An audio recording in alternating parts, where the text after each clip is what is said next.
Jam wale mon bandiraɓe tedduɓe yeɓiyankoɓe Ayaw Pindi TV min calmini on ɗo mbawɗon wonde dunde Baba Adama nde min jaɓɓi moni kalle gadane robindo jayɗeji talata tati lewru septembre 2024 bisimilla mon robindo jayndeji puɗɗortoɗen koye jayde gendire leydi Sénégal jayde Le Soleil arti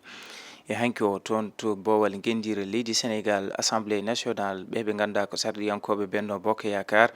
jattilima hani ɗaɓɓande kanko hoorejo leydi ndi wattindaki latade e yiide jayde Le Soleil une séance dans une ambiance tendue e yiide kamɓe Soleil hayso tawi waɗi poɗe nduuro e hakkude sardiyankoɓe haɗani kam Benno Bokk Yakar rendini haralde mum ha ɗum ɗo oɗo projet mo ganduɗa wattindaki latade kono kadi ɓe garti e Abdou Mbow mo ganduɗa holliti yidde mum ko nannude ko yete ko motion de censure yandinde gouvernement mo Ousmane Sonko. jayde Le Quotidien article e kan haala toon to bowal gendire leydi Sénégal Assemblée nationale yiide Benno rejette ko yutno noon Benno ha joni riwti ɗaɓɓande kanko hoorejo leydi ndi to banggue wadde supprimer au conseil des collectivités territoriales comme conseil économique social et environnemental yiide jayde Le Quotidien ha joni ɓen ɓe ganda ko sarɗiyankoɓe ɓe Benno Bokk Yakar e yaddiɓe mum capanɗe jeetato e tato ko kañumen mbi jadani hen capanɗe jeetato to banggue ɓen ɓe ganda ko sardiyankoɓe Bassirou Diomaye eko yadiɓe mum ko kamɓe ɓe dañi capanɗe jeetati ko ɗum saabi Benno Bokk Yakar dañi polgu e dow mabɓe. jayde L'As Quotidien Macky Sall acte la mort de Benno Bokk Yakar kanko hoorejo leydi gonnoɗo hoorejo leydi Sénégal Macky Sall oɗo saaha de ne wayno o yamiri ko yitno noon wonande ha oɗo saaha ko mbiyata ko momtude ko yete ko Benno Bokk Yakar jayde L'As arti hen kono ɓe garti toon to bowal gendire leydi Sénégal hanki o de sardiyankoɓe Benno Bokk Yakar e yadiɓe mum jattilima haaɓe mbaɗi rejeté ɗaɓɓande kanko hoorejo leydi ndi ko yitno he conseil des collectivités territoriales comme conseil économique social et environnemental. jayde Témoin arti koye kan haala ha joni le projet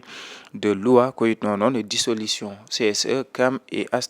HCCT ɗum wattindaki latade député ji Benno Bokk Yakar jattilima hamni ɓe mbaɗi rejeté oɗo projet de loi kono ɓe kadi ɓe garti omo ganduɗa ko Amadou Ly directeur général mo Akile o arti ko yitno e wonande yiide contrat ji ɗi ganduɗa ko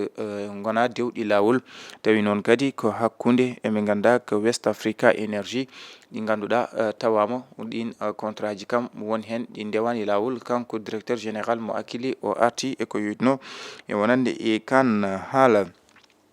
en ƴeewoytu jayde Vox Populi arti koye Assemblée nationale hanki o député ji Benno Bokk Yakar mbaɗi rejeté oɗo projet de loi mo ganduɗa ko ɗaɓɓande kanko hoorejo leydi ndi wadde supprimer au conseil des collectivités territoriales comme conseil économique social et environnemental ɓen ɓe ganduɗa ko député ji Benno Bokk Yakar kamɓe wondiɓe mum capanɗe jeetato e tato ko kañumen mbi jadani hen capanɗe jeetato to banggue député ji Yewwi Askan Wi e ko nandi hen ko kañumen ne wayno mbi ana jaadi e nden ɗaɓɓande kono de laatima ɓen ɓe ganduɗa ko député ji Benno Bokk Yakar kañumen dañi polgu hande oɗo saaha ne wayno ɗum yadani e yidde ko ganduɗa kanko hoorejo o leydi ndi wadde noon ko polgu wonande député ji walla mbiyen sardiyankoɓe Benno Bokk Yakar kono ɓe garti Abdou Mbow ko liɗɗo wonde ma wat déposé motion de censure beele yandinde gouvernement mo Ousmane Sonko. Vox Populi arti hen. en ƴeewoytu jayde L'Observateur arti koye kan haala to banggue wonande to bowal gendire leydi Sénégal hayso tawi teskama toon poɗe nduure kam tension ji hani yoga e haalullaji kamtorinde hakkude sardiyankoɓe ɓe kono ɓe ɓuuri artude ko yitno noon wonande ewnade on mo ganduɗa ko Ousmane Sonko nde tuma nde fonno wadde ko yete ko DPG déclaration de politique générale hani eko yete ko fond commun ɗum kala Benno Bokk Yakar arti hen wonande sardiyankoɓe ɓe kono kadi ɓe garti enen ɗaɓɓande ganduɗa ko yidde kanko hoorejo leydi ndi wattindaki laadade. L'Observateur arti ha joni e oɗo nalanke debbo mo ganduɗa ko ɓurɗo andirede Guigui mo ganduɗa hande oɗo saaha to leydi France ɓe garti e gurdam makko ɗam o wurata toon to leydi France. en ƴeewoytu jayde Besbi le jour arti koye sardiyankoɓe ɓe Benno bloque le projet Benno Bokk Yakar ne wayno oɗo saaha jattilima ha oɗo projet ɗaɓɓande kanko hoorejo leydi ndi wattindaki latade e yiide biyande Besbi le jour ha joni majorité parlementaire o ne wayno ɓe ɓuuri artude e yiide kay ko hanno kanko Ousmane Sonko arde wadde ko yete ko déclaration de politique générale kono kadi ɓe garti wonande e fond commun mo ganduɗa ɗum ɗo ko hunde nde ganduɗa kamɓe horejo leydi ndi kamɓe Ousmane Sonko ɓe kollitino so ɓe joɗima e jappere laamu leydi Sénégal maɓe momtu ɗum ha laaɓa. Ɗum ɗo noon saabi jattilare wonande kamɓe sardiyankoɓe Benno Bokk Yakar e yadiɓe mum ha oɗo projet o wattindaki yaade besbi le jour arti hen, kono kadi ɓe garti e omo ganduɗa que ministre de l'intérieur haala ko haalno ko yitno wonande laamu ngu waɗi promulgué wonande oɗo loi hanki o noon ko tigi o sarɗi ɗum. Jayde source arti ko e toon to Mbour ne goya ɓisgu mumen ɓen sukaɓe ɓe ganduɗa ko teskaɓe ne mbaɗa ɗan le emaje kadde ɗe hani e ngal ɗo legal biyetegal tefes Mbour ko ɓuuri nogas e ko fawi ɓiɓɓe Mbour naɓe ko kañumen jeehi e ɗeɗo maje kadde yidde yettade toon to leyɗele Europe, kono ha oɗo saaha ɓe nanani alhaali ko yitno e kafe mumen mbiyen kabaruji mumen. Ɗum ɗo noon saabi jayde source arti hen e yañade, kono kadi ɓe garti ha joni to Bowal gendira leydi Sénégal to banggue assemblée Benno Bokk Yakar jattilima ha oɗo projet de loi o wattindaki latade to banggue wonande momtude ha laaɓa au conseil des collectivités territoriales comme conseil économique social et environnemental. Jayde source arti hen. En ƴeewoytu jayde Rewmi Quotidien arti koye kan haala assemblée bloque le projet. Jayde Rewmi Quotidien holliti wonande ɓen ɓe ganduɗa ko sardiyankoɓe Benno Bokk Yakar ko kañumen ne wayno kadi ha joni